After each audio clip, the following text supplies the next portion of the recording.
Acceptance அப்படின்றது வந்து நமக்கு இல்லை. இப்போ சப்போஸ் நம்ம குழந்தைங்களுக்கே வந்து ஒரு டயபெட்டிஸ் இருக்குன்னு சொல்கிறாங்க அப்படின்னா ஃபர்ஸ்ட் விஷயம் அக்செப்டன்ஸ். ஏன்னா அந்த அக்செப்டன்ஸில் வந்து நம்மளோட ஹெரிடிட்டியும் இன்வால்வ் ஆகிருக்கலாம். ஏன்னா ஹெரிடிட்டியாக வர எந்த விஷயத்தையுமே நம்ம தடுக்க முடியாது, மேனேஜ் பண்ணலாம்.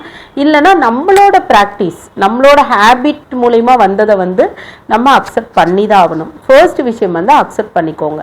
ரெண்டாவது விஷயம் வந்து எல்லாத்துக்குமே மெடிசின் இருக்குது, அதை நம்ம ப்ராப்பராக எடுக்கணும் அப்படின்ற ஒரு மைண்ட் செட்டுக்குள்ளே வந்துக்கோங்க. சரிங்களா? இதுக்கப்புறமா நம்ம வந்து அந்த கன்சிஸ்டன்சி தான் ரொம்ப முக்கியம். ஏன்னா டயபெட்டிஸ் வந்தால் மன அழுத்தம் வரும், மன அழுத்தம் வந்தால் டயபெட்டிஸ் வரும். ரெண்டுமே இன்டர் ரிலேட்டட் தான்.